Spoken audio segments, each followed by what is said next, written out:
अनित्य जीवन धम्म देशना।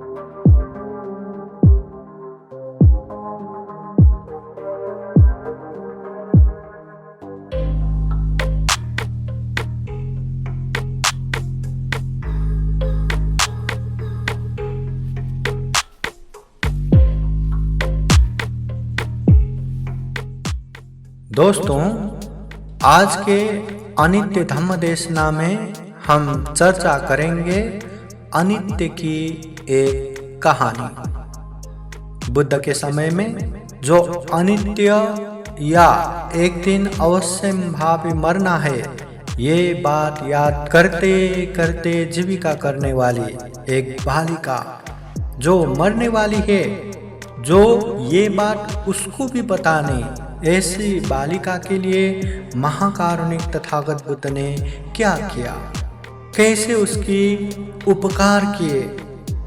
महाकारुणिक तथागत बुद्ध ने उनको कैसे उपकार किए, यही अनित्य की कहानी आज हम चर्चा करेंगे।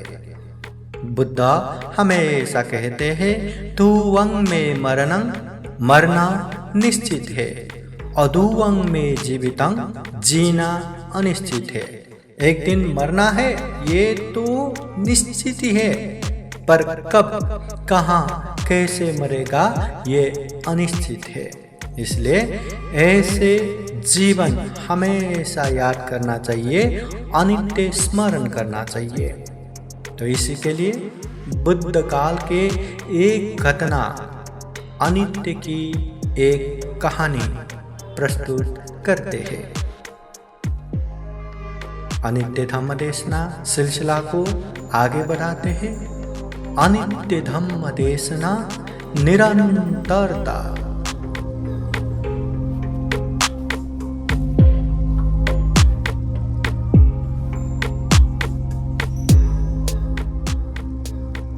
समन्ता चक्रवालेषु अत्रा गच्छन्तु देवता सदामं मुनिराजस्य शृण्वन्तु सगमोक्षदम् धम्म श्रवण कालो अयं भदन्ता। धम्म श्रवण कालो अयं भदन्ता। धम्म श्रवण कालो अयं भदन्ता। नमो तस्सा भगवतो अरहतो सम्मा सम्बुद्धास्सा।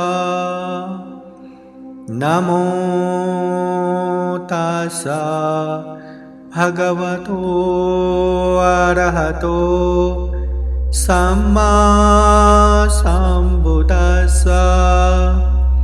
नमो तस्सा भगवतो अरहतो सम्मा सम्बुद्धास्सा। साधु साधु साधु।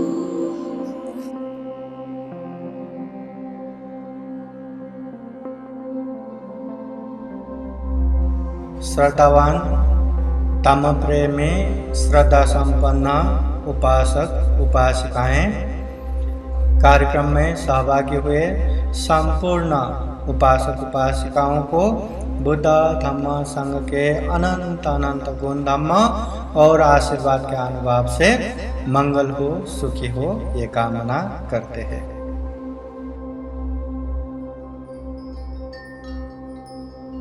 तुवंग में मरणं, अदुवंग में जीवितं, कि मरना निश्चित है मगर जीना अनिश्चित है।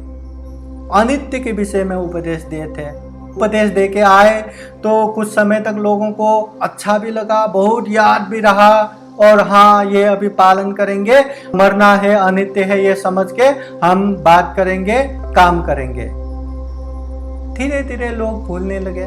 मगर एक छोटी सी बच्ची हमेशा अनित्य भावना करता रहा, तब से लेके अभी तक। तो महाकरुणा समापति ध्यान में तथागत बुद्ध ने वही बच्ची को देखा और ये भी पता चला कि उसका आयु खत्म हो चुका है, जो आयु फिर से थप नहीं कर सकते। तो बुद्ध वहां गए तो वो ज्ञान भी प्राप्त कर सकता है।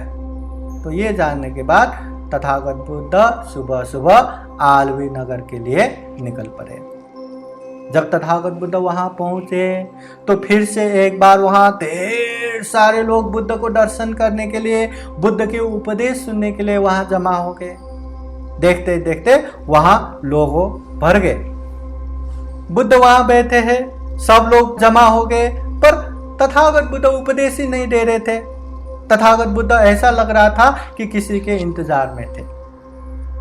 सही भी है, बुद्ध वही छोटी सी बच्ची का इंतजार कर रहा था। और वो छोटी सी बच्ची जो अपने पिता जो कपड़े बुनते हैं, कपड़े बनाते हैं, तो कपड़े के लिए जो धागा चाहिए था वो धागा तैयार कर रहा था और जल्दी जल्दी वो धागा लेके अपने पिताजी को देने के लिए गए। उसको भी पता था गांव में बुद्ध आए, उसको भी बुद्ध का दर्शन करने का मन था, पर जल्दी जल्दी वो दूंगा, फिर आराम से बुद्ध का दर्शन करूंगा, बुद्ध का उपदेश सुनूंगा करके जल्दी जल्दी तैयार करके अपने पिताजी की तरफ जा रहा था। तो रास्ते में ही बुद्ध और वो भीड़ देखा। उसको लगा चलो पहले बुद्ध का दर्शन ही कर लेते हैं, बुद्ध को वंदना करके फिर चला जाते। फिर वो गए, बुद्ध को वंदना किया। बुद्ध को वंदना करके जब वहां बैठे तो तथागत बुद्ध ने उस बालिका से प्रश्न किए, हे उपासिका, तुम कहां से आए हो? तो वो बच्ची बोलती है, हो भगवान मुझे पता नहीं। तो सारे लोग कहते हैं, अरे ये क्या बात कर रहे हैं, घर से आ रहे हैं ये बताना चाहिए, ये तो सीधा सीधा पता नहीं बोल रहे, कैसे बच्ची है? तो बुद्ध फिर से पूछते हैं, हे उपासिका, तुम कहां जा रहे हो? तो वो बोलती है, हो भगवान मुझे पता नहीं। तो लोग फिर से चिल्लाने लगते हैं, कैसे बच्ची है, हाँ अपने पिताजी के पास ये धागा लेके जा रहा हूं ये बताना चाहिए ना, पता नहीं बोलते, कैसे कैसे भी बच्चियां रहती है। तो बुद्ध फिर से पूछते हैं, हे उपासिका, क्या तुम्हें पता नहीं? तब वो बोलती है, हो भगवान मुझे पता है। बुद्ध फिर से पूछते हैं, क्या तुम्हें पता है? तब वो बालिका बोलती है, हो भगवान मुझे पता नहीं। कहां से आए हो? पता नहीं। कहां जा रहे हो? पता नहीं। क्या तुम्हें पता नहीं? हाँ पता है। क्या पता है? पता नहीं।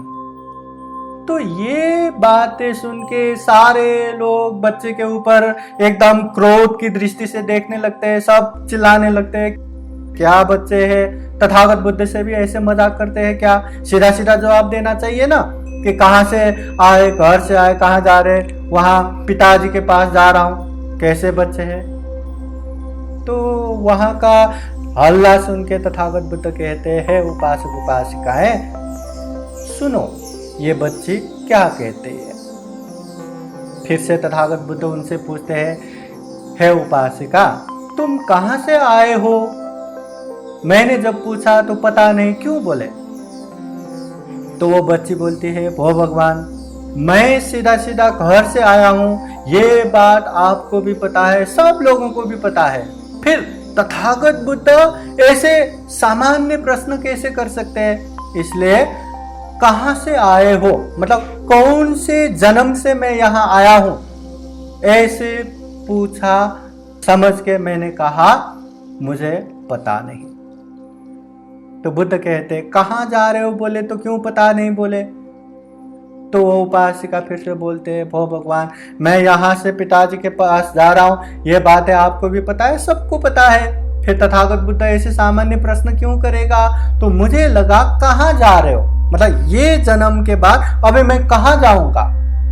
कौन से जन्म में या कैसे जगह पे जाऊंगा ये मुझे पता नहीं, इसलिए मैंने बोला मुझे पता नहीं। बुद्ध कहते हैं फिर पता नहीं क्या, ऐसे बोले तो क्यों पता है बोले? तो बालिका बोलते हैं भगवान, जब से आपने यहाँ अनित्य का उपदेश दिया, मरणानुस्मृति का उपदेश दिया, तब से लेके अब तक मैं हर दिन याद करता हूँ कि मरना अवश्यंभावी है, यह अनित्य है, यह मरणानुस्मृति है। मैं हर दिन याद करता हूँ, इसलिए पता नहीं क्या, मरना है पता नहीं क्या, ऐसे पूछा समझ के मैंने कहा हाँ पता है। फिर बुद्ध पूछते हैं पता है क्या? ऐसे पूछने पे पता नहीं क्यों बोले? तो उपासिका बोलती है, बच्चे बोलते हैं भगवान, मरना है ये याद है, मगर कब मरेंगे, कौन से समय में मरेंगे, कौन से अवस्था में मरेंगे ये मुझे पता नहीं, इसलिए पता है क्या, कब मरेंगे पता है क्या? ऐसे पूछे समझ के मैंने कहा पता नहीं, मैं कब कहाँ कैसे मरूंगा पता नहीं। कहां से आए, कौन से जन्म से आए पता नहीं, कहां जा रहे हो, यहां से कहां जाएंगे हम ये भी पता नहीं। पता नहीं क्या, मरना है पता नहीं क्या, पता है। पता है क्या, कब मरेंगे पता है क्या, पता नहीं। साधु साधु साधु। बुद्धं नमामि, बुद्ध को नमन करता हूँ। धम्मं नमामि, धम्म को नमन करता हूँ। संघं नमामि, संघ को नमन करता हूँ।